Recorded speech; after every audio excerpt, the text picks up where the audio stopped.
Bienvenue chez CMI, éditeur des logiciels Escape Pro et Menui Pro. Nous allons traiter aujourd'hui de la mise en plan par AutoCAD ou logiciel de dessin équivalent. Tout d'abord, notre site internet cmi-menuiserie.fr recèle des informations, notamment au niveau des formations et tutoriels, dans lequel vous allez trouver les tutoriels papier et en face desquels vous aurez les tutoriels vidéo sur notre chaîne YouTube. Donc il faut savoir qu'à chaque fois que vous avez un manuel de formation ou quelques, quelques tutos que ce soit, vous avez toujours en face une explication sur YouTube. Afin de réaliser vous-même vos mises en plan, vous devez exporter les DXF de votre escalier. Vous pouvez choisir de faire toutes les DXF dans un dossier par ouvrage, ou simplement que les limons, ou simplement que les marches, ou encore par exemple les marches groupées qui vous serviront à refaire une mise en plan en essayant d'imbriquer les marches les unes dans les autres.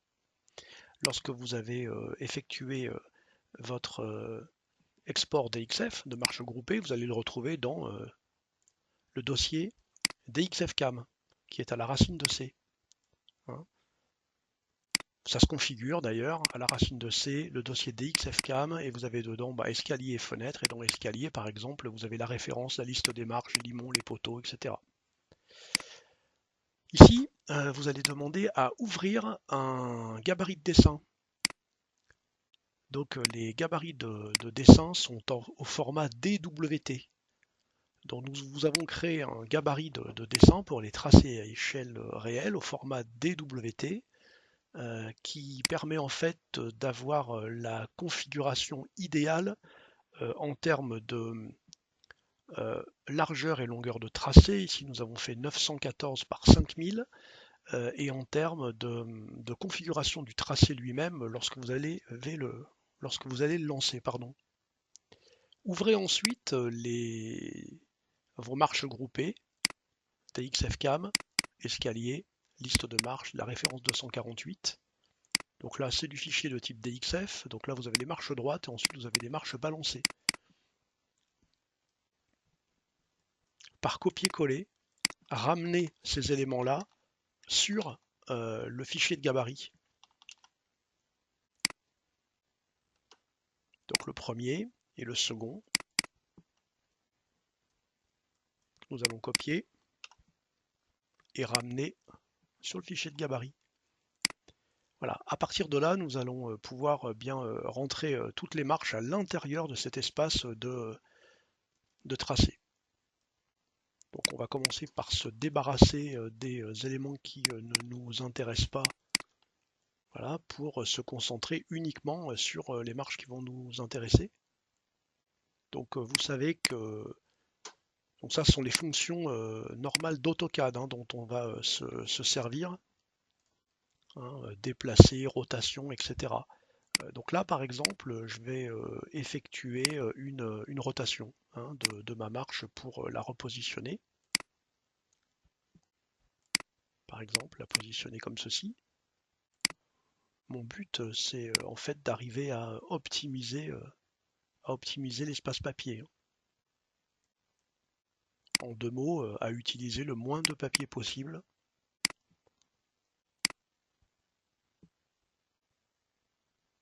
Par rapport à mon imprimante. Donc vous pouvez même mixer les marches avec les poteaux, avec les limons, que sais-je. Vous faites ce que vous voulez.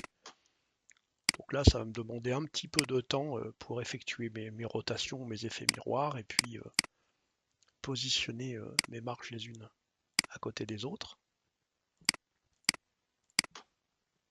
pour optimiser mon papier. Alors ça, c'est très valable du moment où vous arrivez en fin de rouleau, par exemple, ou si vous faites appel à un tireur de plan et vous voulez, comme cela vous est facturé au mètre carré, eh bien c'est évident que moins vous utilisez de papier et moins cela vous coûte. Donc ensuite, une fois que vous avez positionné vos éléments, vous pouvez d'ailleurs, on pourrait continuer à rajouter par exemple un limon ici. Alors soyons joueurs, on va aller chercher un limon, toujours à la référence 248. On va peut-être prendre un petit limon parce que si j'en prends un grand, c'est sûr qu'il ne va pas rentrer. Donc je le copie, je l'amène ici, j'épure mon dessin et je positionne mon limon dans l'espace papier. Voilà. Admettons que ce soit le tracé que je souhaite faire. Et bien maintenant vous lancez tracer, donc continuez à tracer. Bien vous lancez un aperçu d'impression, là vous voyez votre impression. Et à partir de là, vous allez pouvoir lancer le tracé. Alors apparemment on a un petit souci au niveau des marges là.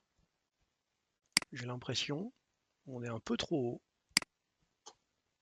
Donc on va devoir baisser un peu tous nos éléments. Vérifions. Voilà, là ça a l'air d'aller, très bien. Et ben, il ne me reste plus qu'à lancer l'impression. Ok, donc je vais lancer une impression, donc je vais dire voilà, marche de la et limon 2, référence 248, que je vais aller mettre sur le bureau. Voilà qui est fait. Mon tracé est réalisé. Donc maintenant, bah, soit je peux le confier à un tireur de plan. Donc je vous rappelle ce que l'on a déjà montré dans une première vidéo. Vous pouvez vous servir de tirage de plan en ligne, hein, tiragedeplan.com, dans lequel eh bien vous dites je veux tirer mes plans. Donc vous choisissez la taille, hein, format personnalisé. Donc là pour le coup on a mis du 91-40 par 5000. Donc 500 cm en noir. Type de papier, ben, du 80 grammes, ça me semble bien. Nombre d'exemplaires, je n'en veux qu'un. Voilà. Et puis, et à partir de là, livraison. Alors si vous choisissez par lettre suivie ici, ça va arriver plié au format A4.